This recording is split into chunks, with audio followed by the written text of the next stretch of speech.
so that you can mark your territory. Wabona ukuthi uqale nga your sisters, your Xhosa sisters, uzonke noThandiso. Hayi Zikhona. Mol. Unjani? Yaphila unjani futhi? Of all the things you could have studied, what in funny history? It didn't happen like that. Oh. No, it didn't happen like that. So I come from a small town, eQonce. All right. And, you don't really see examples of black people in these sorts of things that I'm now currently in. Yeah. You see nurses, teachers, doctors. I mean, after democracy, there are more black people becoming doctors, lawyers, accountants, engineers. Yeah. And of course, because, our parents, they want us to, they encourage us to go into these sorts of fields because they want us to live a life of comfort and financial security. And they have proven that this lives... Exactly. There's so much evidence because you see abantu, they're driving imoto ezinkulu. They're living comfortably. Exactly. And bayakhumsha. Exactly.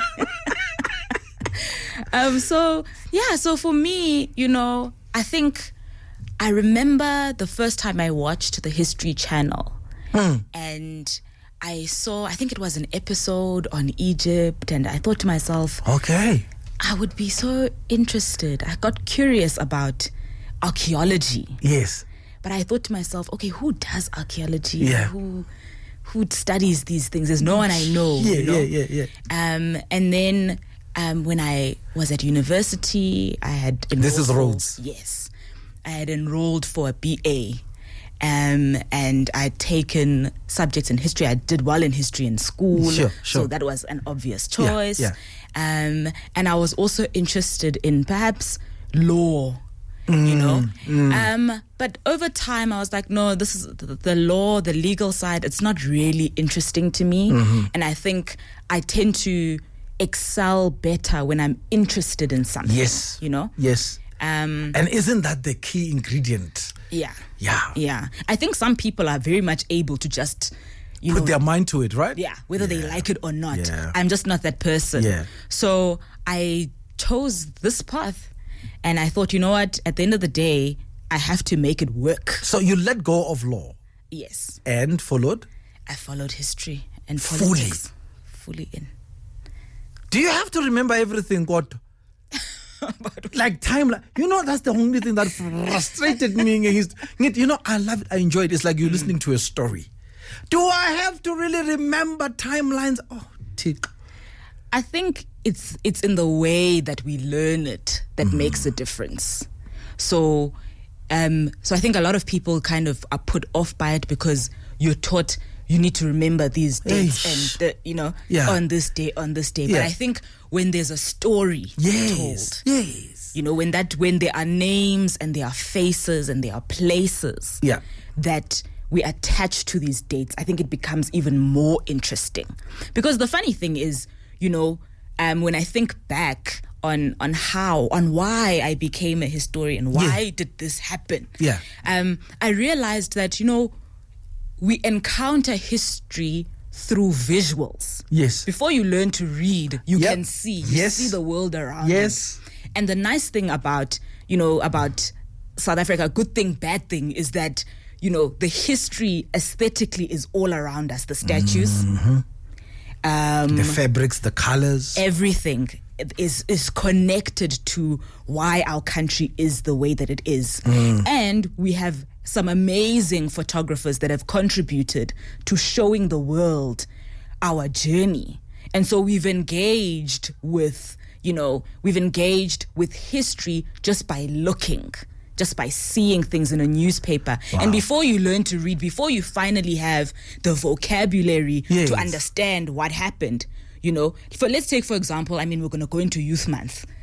In June. Yes. The first thing we remember about Youth Month is that picture of Hector, right? Yeah. So before you understand why everything happened, what the context was, who the Tsietsi Mashininis were, you see this image and already you're seeing something's wrong here.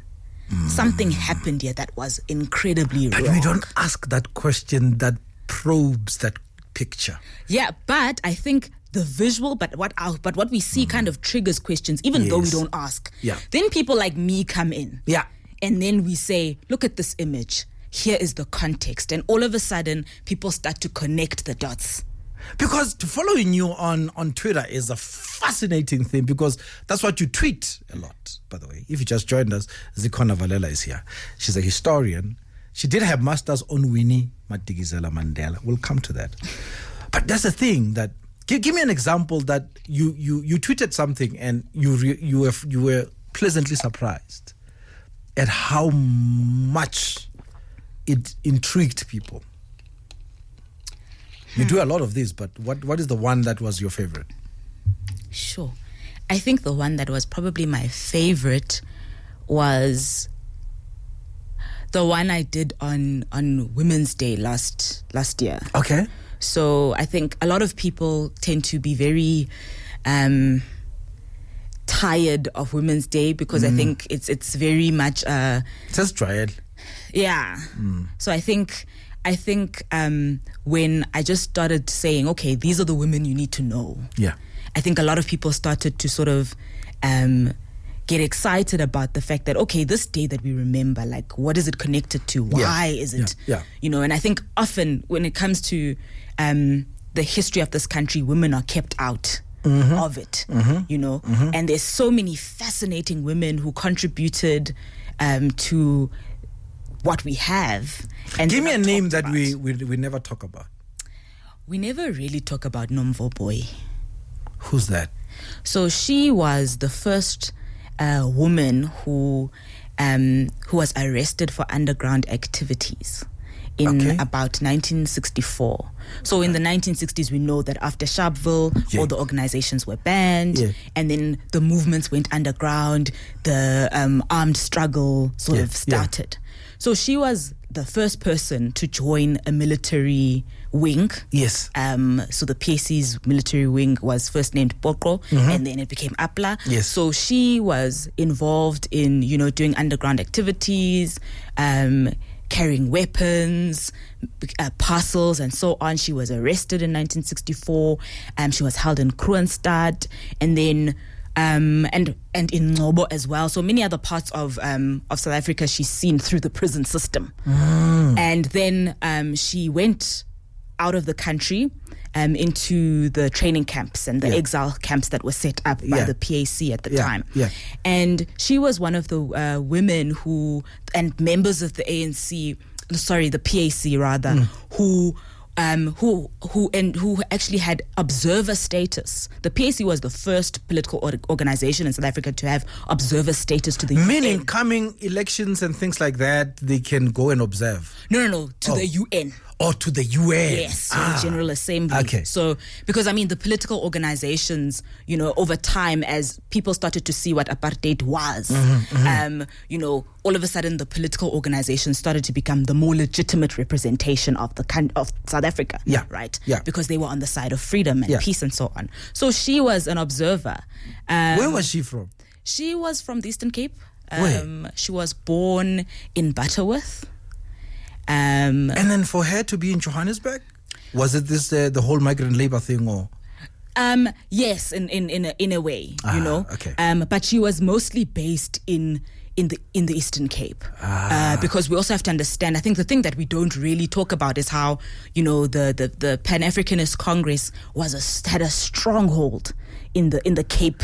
Yes. Side, Yeah, right? yeah. So a lot of PAC work was being done that side, and we tend to not write about that. And she was so central to that work. She was so central to mobilizing people. She was so central to care and welfare in exile, you know. And we don't talk about her that much because of the way, unfortunately, you know, we tend to record history. You know, I mean, of course, movements emerge as leading faces. Yes. Over time, it shifts. At one moment, it's, you know, it was the Black Consciousness Movement, then it became the UDF, then it became the ANC and so on. But we tend to, there's a laziness in the way we write, because we should be diversifying. Our history deserves so much better than what we're doing. I hear you. Because we need to sort of balance everything and show that, hey, so much was going on. So many different actors were involved in shaping the country and shaping our journey to what we currently have. And there'll be more people who shape it. And we should learn right now to write in a way that is balanced, in a way that is fair, in a way that lifts up everybody who has done the work of contributing to our freedom and who continues to contribute to our freedom. I'm the kind. We're talking about the history of the things we enjoy, and Zikhona obviously loves and she's a historian, and we'll get into some of her things that she will basically follow and so on. She did a master's thesis on Winnie Mandela, and then we'll cover that as well.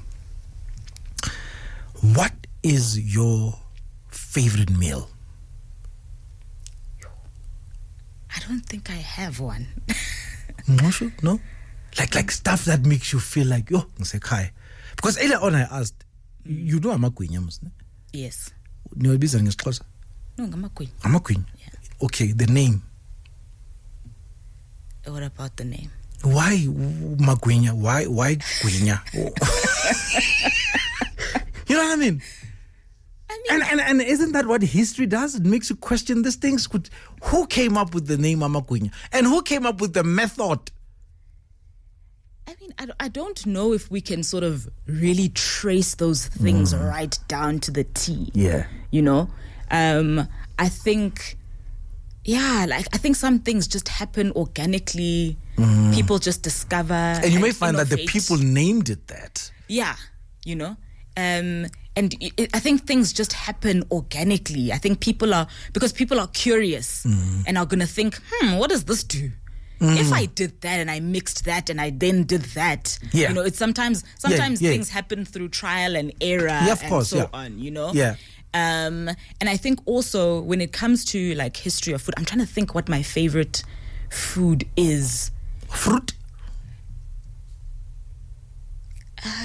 What is the fruit that you see you like, that I gotta have?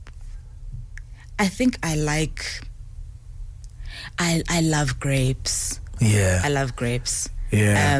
And I guess, thinking of grapes, because I mean, here there's like a whole like history around it. Yeah. Not just in terms of what we eat, the fruit itself, but also the wine that people consume, right? Yeah. Oh yeah. And I always think when people, if people want to learn, if people want a history lesson, let's just go to a liquor store, because the sommeliers are there.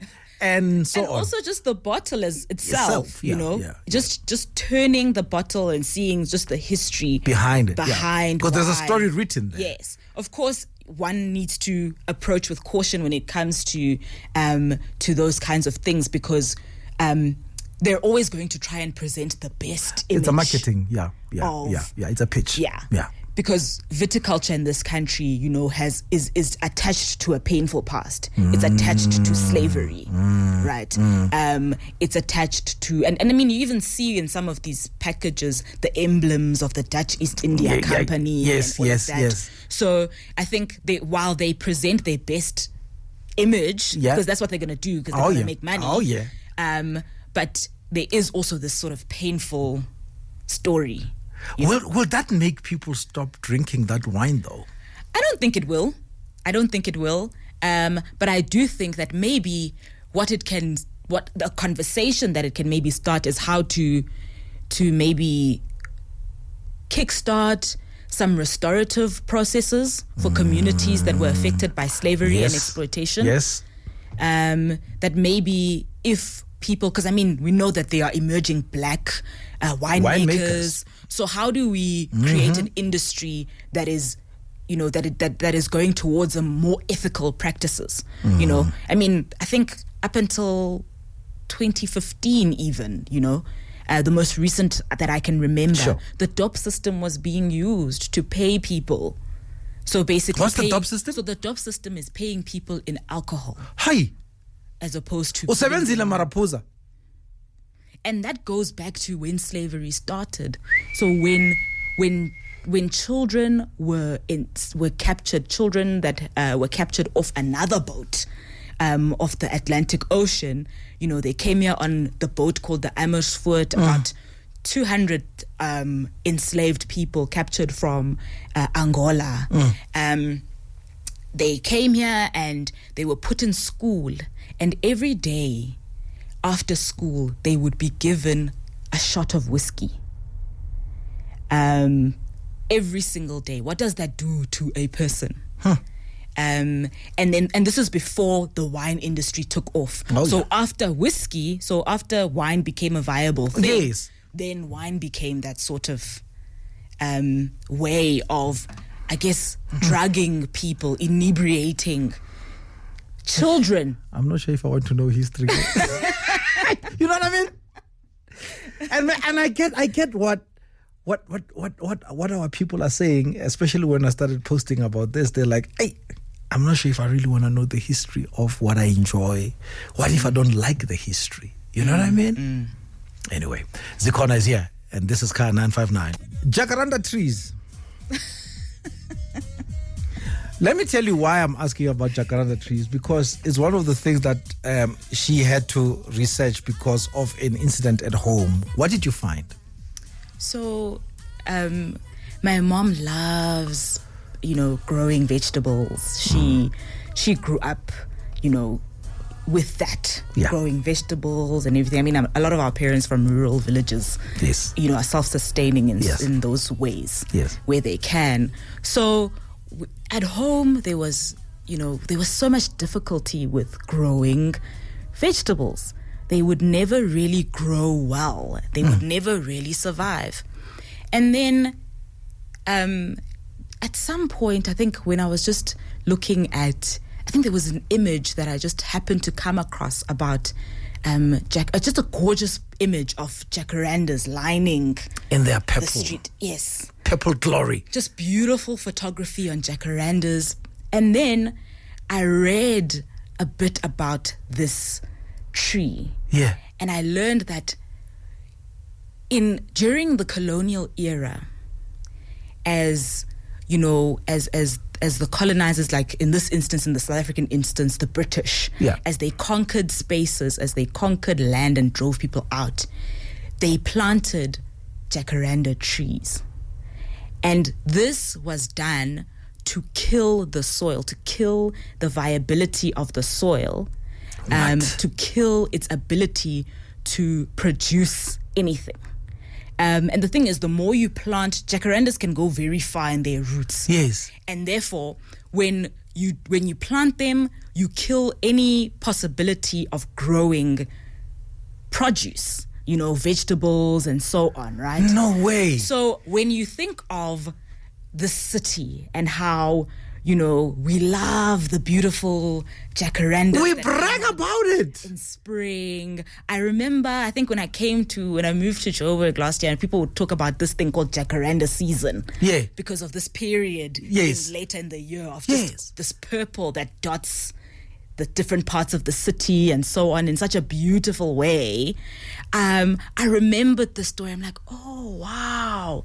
So that's why. So in driving out the people that were, the original communities of the space, they then, to further seal that, so that no one could ever think of even coming back. Wow. Because nomshabati ufile.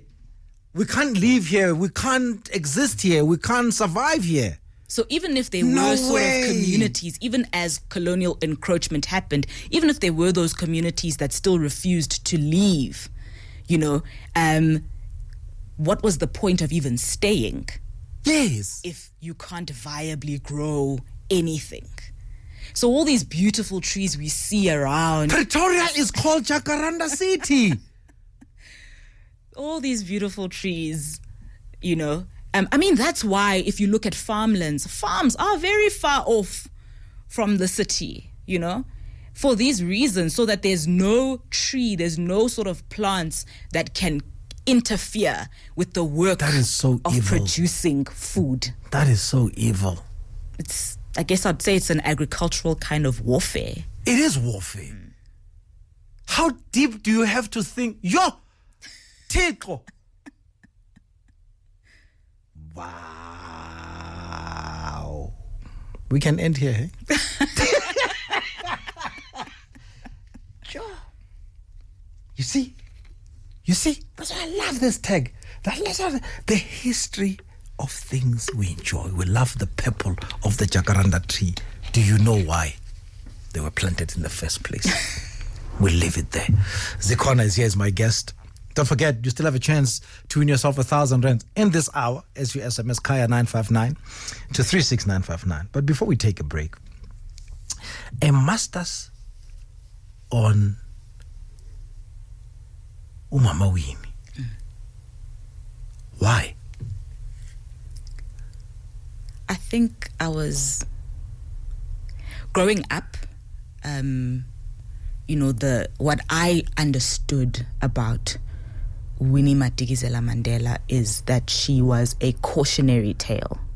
Yeah. That she was somebody that you should not aspire to be like, that this woman, this is a child murderer, that she, that she's all these things that we should not want to take with us into the era of freedom. Oh, yeah. And I found, and there was something about that made me think, that made me wonder why were we constantly being, shown visuals of this woman in bad light. Especially because you have this man who was so iconic and we know that he loved her. So what happened between that love and suddenly this perception that she is just this person you should not associate with in any way? And also it stemmed from a curiosity about why women are just not celebrated in our history. And the thing about Mam Winnie, the thing about Umangutjana is that she's the most famous of activists. Oh, yeah. And I thought to myself, if I look at her, perhaps she will be an entry point to the other women we don't know. Oh, yeah. And like Miss Boy that you just told us about. Yeah. And the beauty about every time that she speaks, every interview that she has ever given, Mam Winnie, she will always say, I do not walk alone. They are the Florence and Portios, they are the Lillian Ngoyis, they are the Helen Josephs that did this work alongside me. And so in lifting, and I think the work of sort of lifting those women's voices into the light, because I think she also understood her visibility so well that she knew that every opportunity to speak was also an opportunity to tell a broader, that's right, and more balanced always carrying history. The flag. Always. And I had the privilege of meeting her. I had the privilege of sitting at her home and speaking to her about her life and her contribution. And I think one of the things that that really struck me about her is just the ways in which she was so defiant, the ways in which she laid her body completely on the line for the ideals of freedom, and how unwavering and how uncompromising she was. Did she speak about her heartbreak? A heartbreak? No, she didn't cover those sorts of things. And was her life all about the people? To a point that she didn't even allow that part of her life to even be spoken about. I think yes. So, and it's because of it's because she was so committed to not showing any sign of being affected by the harassment. I mean, almost all the pictures that you see of her, she's smiling. She's got that dazzling smile. And for her, and she's dressed in a specific way. She's always looking her best. Everything is always put together. Confuse the enemy. Exactly. because she understood that her visibility was a sign of morale for the people. You know, that if she is looking her best, if she is smiling, if her head is held up high, that's a sign for people who have been so demoralized for years to continue the fight, because she faced all the blows. I mean, she was arrested in 1969. She was arrested and charged under the Section 6 of the Terrorism Act. She was tortured. She was in solitary confinement for 491 days. Yes. This is the same Section 6 Steve Biko was arrested under. He's not here. Ahmed Timur. Oh, I hear you. He's not here. So, Mapetla Mohapi, he's not here. All of these people, she made it. She made it.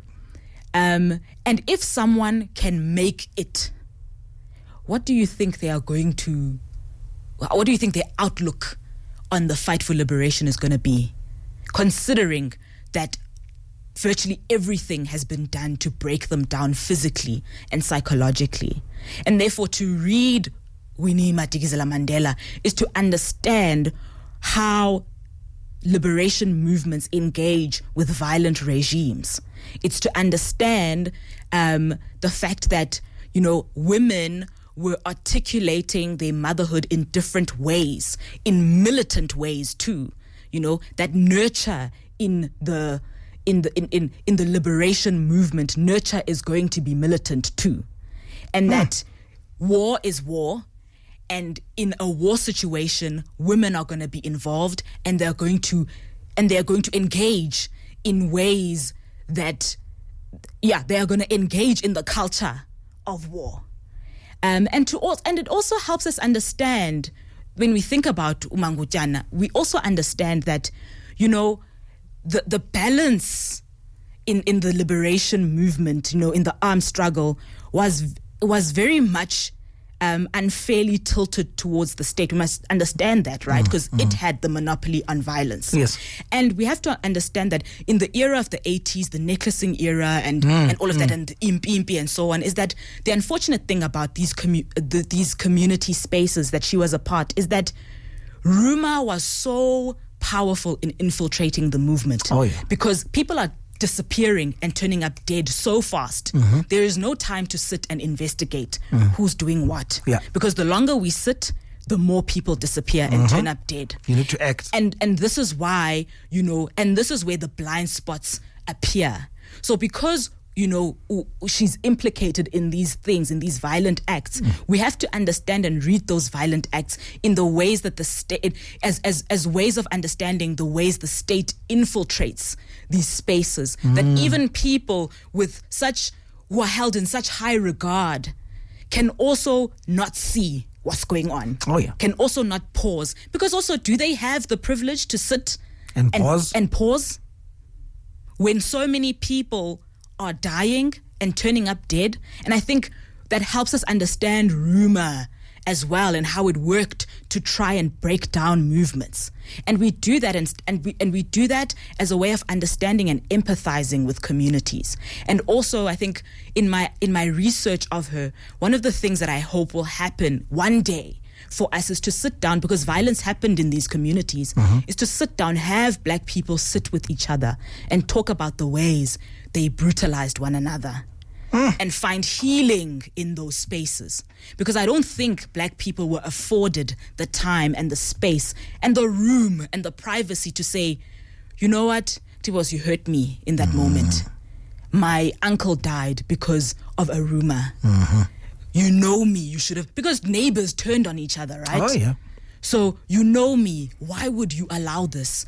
I think those spaces need to be facilitated, and they have yet to be facilitated because we favored certain people. And my guest is still here, Zikhona. You can follow her at Valavush. What a handle. Valavush. That's who she is. And she's a historian. We just now explored her thesis, her master's thesis on Winnie Madikizela Mandela. Are we going to get the book from this? I hope so. Hopefully. Yeah, I think so. I think you should. Now, let's come back to your favorite things. What else? The Jacaranda tree got me thinking.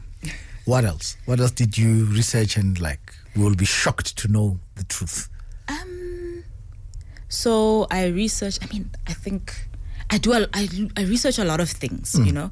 So, for example, you know, why we celebrate the things we celebrate. Yes. You know, like your weddings. Yeah. Where does this come from? Yeah. You know, even like traditional weddings. You know, why do people wear ishreshwe and all of that? Yes. And it really it's a fascinating history of, you know, of diplomatic ties or just sort of diplomatic engagement, because ishreshwe, it was a gift to King Mshweshwe in 1804. The cloth itself. Yes, by the French. So actually,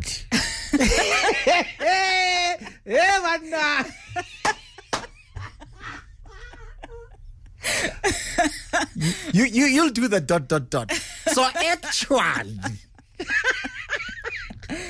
So yeah, I mean, and I started thinking about this when I think it was also like maybe 6-7 years ago when there was a runway. There were these photos of a runway show. I think it was Louis Vuitton. Yeah. And they had like these blankets. Yes. You know, wrapped around them in the ways that Basotho wrap Yes. their blankets, and people were like, "Wait, isn't this Yeah. what we do?" Yes. And that sparked interest in why is this a trend? Is this borrowed from South Africa? What's going on from Lesotho and so on? Especially the whole Wakanda era. Yeah, right. But I think that was just before that, this Louis Vuitton runway a show, and I learned that this was actually a gift. Queen Victoria gifted King Mshweshwe this blanket, and then because of droughts and then just environmental changes that affected what was normally used to cover the body, especially in winter. Yes. These blankets then started to infiltrate the community, right? And that's why we now have them as, you know, these instead of cowhide. Yes, because now it became a thing of, okay, you know, environmental changes are affecting us, and therefore let's adopt this thing into to keep warm. Our way. Yeah, right. So, and even things like, you know, at some point, I don't know if it happens, if it's still adhered to, but at some point, you know, the limit for lobola was 10 cows, and that limit was actually placed by Theophilus Shepstone. Huh? So a foreign governor who was presiding over Natal at the time, he placed that. So not even a decree from the king, or Inkosi or whatever. He overrid. He basically, because these guys used to, you know, they used to call themselves the paramount chiefs, you know, and then these other people who were our royals, legitimately so, were then relegated to underlings of these governors from somewhere else, you know. So a lot of the things that you might find that there are certain limits to, you know, to things like dowry and so on, because of to a number 10. Because of someone else's decree, except and not our own, you know. So those things are sort of like fascinating, or even in this world of consumerism, right? I mean, right now, influencers are definitely things that are and people that are that have our attention, you know, and things like you know, your Christian Dior's and so on are really in. And for example, so many of these brands were in support of Nazism, you know? You know, your Chanel, your Balenciagas and so on, they were in support of this, right? And I mean, there are some of these fashion brands have kind of come forward and they have distanced themselves from this history, because and I think and it goes back to our conversation about the wine. You know, we don't have to stop consuming these things, but we can maybe think of ways forward of trying to be more ethical, of recognizing the pain that some of these brands have sort of aligned themselves with, the painful history that they've aligned themselves with. So I think I randomly just look up things. Wow. And it's there. Me, and it's all there. It really is all there. You just need to make the time and read it. It's all there. You are fascinating. Valavush is fascinating. Oh my word. Follow her at Valavush. What's next for you? What are you doing next? PhD, Nyana? Yes. I'm currently working towards that. And also just writing. And when you write, do you publish where? Or do you have a blog that we can go to?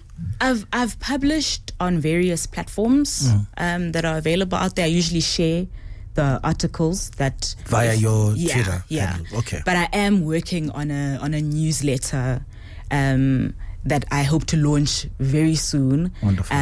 Just so that people can kind of access other things that aren't necessarily, desirable to the more mainstream stuff. Also, my hope with this particular thing is for it to grow as much as possible so that, other history graduates and students can maybe participate in it, and also write the things that they are interested in. And I'm hoping that at some point it becomes a paid platform so that it keeps growing. Yeah, so that history graduates can see that the work that they are investing through their studies can reap a return for them. Because I think sometimes we are put off from doing humanities, subjects and fields because commercially we don't think it viable. Yeah. So I think that sort of thing of seeing that, okay, you can actually get paid for this, for your ideas. Wow. I think it can be such an encouraging thing to young, especially Black historians, Black women historians, because there's so much work that needs to be done. There's so much history that's out there that is yet to be covered, and it needs to come to light. It's about time we tell our story right. Zikhona Valela, thank you. Thank you so much for Keep shining, keep doing what you're doing. Thank you. We love it. Follow her at Valavush.